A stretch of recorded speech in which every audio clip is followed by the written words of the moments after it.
Hello everyone, and welcome to Galaxy 89 Cars. Today, thanks to Joe Macari Performance Cars, I'm taking you on an in-depth exterior and interior tour and exhaust sound video of this 2018 Ferrari LaFerrari Aperta.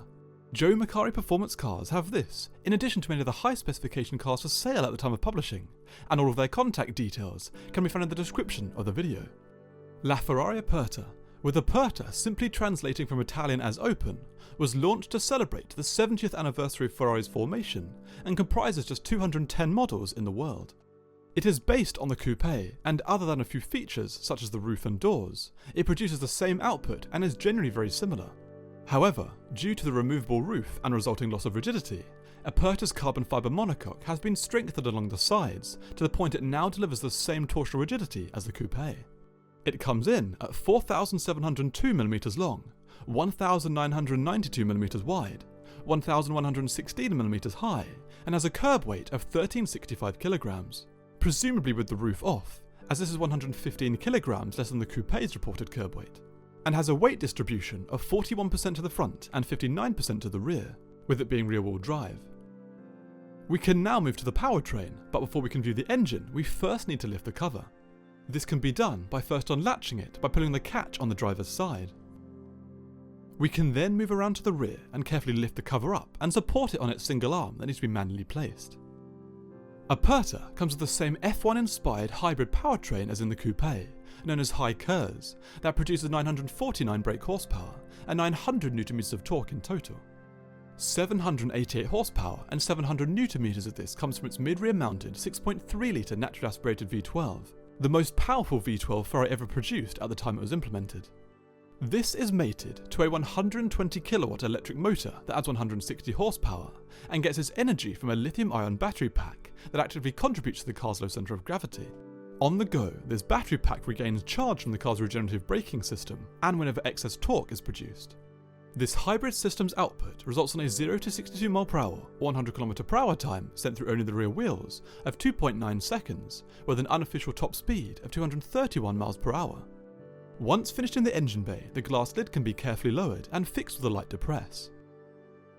Now moving down to the wheels, this Aperta comes with light finish 19-inch front and 20-inch rear, 5-spoke centre-locking forged aluminium wheels. Braking is provided by 398mm front and 380mm rear carbon ceramic brakes as standard that come with a regenerative braking system to recoup energy for the batteries. Stability comes from front double wishbones and a multi-link setup at the rear with magneto-rheological dampers, all controlled by the F1 traction control system. And finally, there's a third generation e-diff at the rear to ensure a more controlled and dynamic drive. Now we've finished the model overview, we can start the in-depth exterior tour. The design aim of LaFerrari was to offer the highest level of aero efficiency of any car, which explains the wide open front. This is split into several sections. Flaps on the front diffuser can help rise at speed to help balance the front with the rear. Above this, the main diffuser area is gloss carbon here. There's an F1 style front wing above this that further aids front downforce and airflow. Behind this, air passes through the grille to the radiators and the S-duct above to send it along the car. On the outer side of the carbon pillars are further intakes that presumably send air to the braking system for cooling.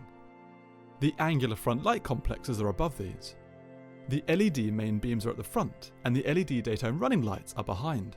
This car features Rosso racing stripes on its Nero Daytona paint in several key locations, like at the front to highlight the F1-esque point and the form of the bonnet. 2 air vents line the centre of the bonnet. These help to guide air coming out from the S-duct and pass it over the car to further reduce lift. Between the high bonnet and the wheel arches, large channels are made that also help to direct airflow. Back from these is the raked-back windscreen with its single wiper. The removable carbon fibre roof is above. We will explore this in more detail later in the video. Moving to the car's lateral aspect, we first come to the highlighted but not full-length side skirt. We find the commemorative plaque above and to the rear of this. Above the front of the side skirt, we find a vent to the rear of the front arch that helps to release more air and therefore reduce pressure.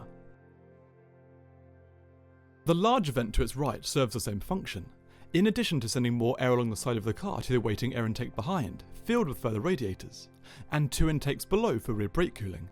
Moving up, the electrically adjustable wing mirrors, presented here in carbon, project out on slim stalks that presumably also aid with aero. As we move along the car, we come to a flap. This is for the car's fuel tank, and can be opened by pressing a button on the driver's side door. LaFerrari's fuel tank has an estimated capacity of 95 litres, and returns a combined MPG of 20. If we look in the same place on the car's right side, we find another flap. Being a hybrid, this is of course for charge, and can be also opened by pressing a button on the driver's door. Behind these flaps, the rear arches are defined by a strong dynamic line. This area comes with 2 air intakes. The first is above the arches and sends cool air to the engine. The second is in the crease, and presumably releases air from the side radiators. Air flowing around here is controlled by the ridge to its outside edge, so is deflected from going into the intake behind. Between these sections, we of course find the engine with its lightweight engine cover that comes with grills on either side. To the rear of this is Ferrari text and then the rear wing. This structure provides genuine downforce and comes with a secondary wing that extends out at speed and under heavy braking to act as an air brake. Now moving around to the very rear of Aperta, we first come to the classically Ferrari circular rear light complexes in angular housings. The structure below and between these is comprised mainly of open grilled areas to allow hot air to escape the engine bay. Below this we come to the large diffuser. In the centre we find a racing style LED brake light complex with a reversing camera. On either side, each diffuser section contains active flaps. These flaps rise, meaning more air can be extracted from under the car, improving efficiency. Continuing outwards, we come to the quad-exit, valve-controlled sports exhaust, which we will hear later in the video. Now we've finished the exterior tour, we can move inside. LaFerrari comes with the previous generation Ferrari key that comes with buttons to lock, unlock, and to open the bonnet. Aperta's doors, which hinge up differently to coupes as they lack roof mountings, can then be opened by depressing the pad on the underside of the panel and then lifted up. On the inside of Aperta, we find generally the same interior as in the coupe, apart from one difference that I will focus on later in the video. This car comes with Nero leather and Rosso accents, matching the exterior, Alcantara and carbon fibre. We can now start the interior in-depth tour with the doors. The top door panel here is surrounded by carbon and upholstered in Alcantara, and comes with a long lateral airbag with a small speaker ahead of it. The Alcantara upholstered armrest is below, with buttons for the boot lid, fuel tank flap and battery charge input along the side. Then the rotary for the wing mirrors, the door release, and the control array for the left side of the driver's display atop the door handle. A larger speaker finishes the door interior. Moving right, we can take a look at the sill. We start at the top with the rear lid catch. Moving down the carbon tub, we find a featureless sill. Then moving up, we come to the electric parking brake and exterior light controls.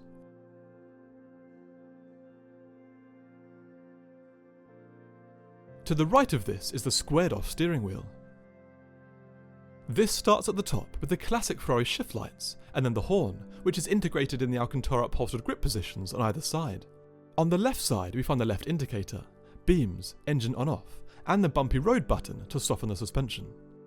Moving right, we first come to the right indicator, then the wiper controls, and the famous Manettino below to change driving modes.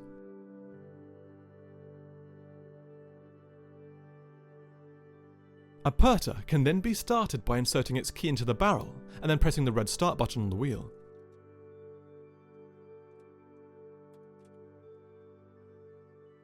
Before we continue the interior tour, let's hear the exhaust, and then view the front and rear indicators.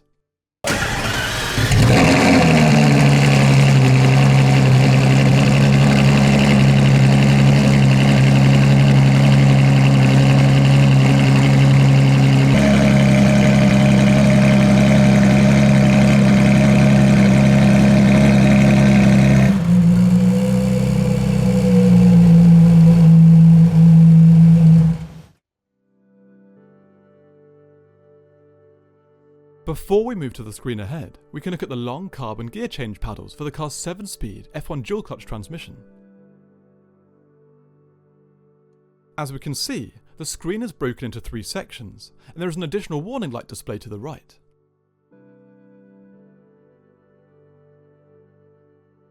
In this mode, the left screen can show driving mode, tyre temps and pressure, and fuel level, while the central and right portions show revs, gear, speed, and remaining battery charge. The driving modes are wet, sport, and race. This side of the screen can also show settings such as date and language, ESC, drive mode related vehicle dynamics, and active throttle and brake usage. The right side can also display the GPS, race configuration mode for track driving, battery related performance information, and a larger speedo. Moving up from the display, we come to the dash. There is a prominent hood over the display, but other than this and the slim screen and airbag to the right, this is quite a featureless area. Now moving down and in the middle, we find an Italian flag in between two manually adjustable air vents. Below these, we come to the control array for the right side of the driver's display, in addition to demist, AC, air temp, direction and fan speed controls. Following the carbon down, we come to the single USB, aux and 12 volt inputs, where devices can be connected to play media and recharge. Below this input array is a slim open storage area and padding on the side for the driver's leg. Continuing back along the central column, we come to the floating carbon drive mode stalk for reverse, auto mode and launch control.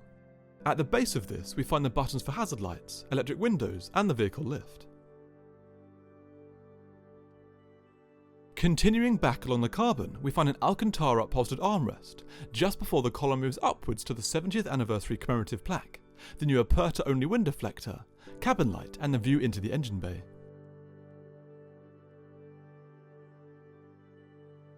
On either side of this are the sculpted non-adjustable carbon fibre bucket seats that are actually fixed into the monocoque to save weight. These are upholstered in Nero leather with Alcantara and Rosso highlights.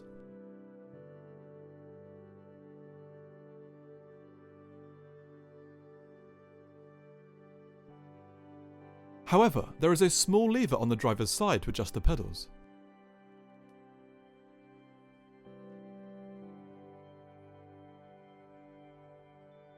Looking up, we can focus on the defining feature of this car, the roof. It comes with indentations on either side to save weight and improve headroom. To remove it, the 4 small catches on either side need to be slid to unlock. Once done, the central catch needs to be lifted up. The carbon roof can then be carefully lifted off and stored in the bag it comes with, seen here.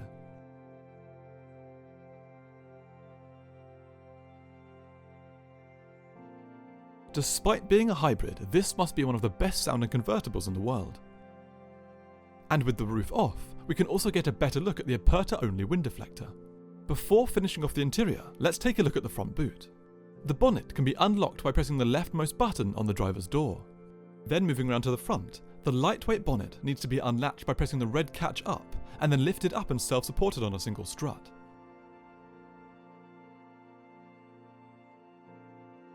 This area contains several features. The S-duct at the front that we spoke about earlier is the first. The area above this is the boot. It comes with a carbon lid that can be easily lifted off to reveal around 40 litres of storage capacity, currently filled here by the tyre repair kit and the fabric soft top. Once finished in the front, both this and the bonnet can be easily lowered and fixed with a firm press.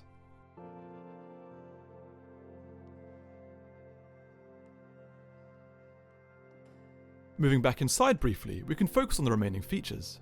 On either side, there are slim Alcantara upholstered lightweight sun visors, and centrally, 3 buttons that include internal lock and tow preparation above the long rear view mirror. So that concludes my in-depth exterior and interior tour and exhaust sound video of this 2018 Ferrari LaFerrari Aperta for sale at the time of publishing with Joe Macari. You can find all of their contact details in the description of the video. Please subscribe for the latest content, and until next time, thanks for watching.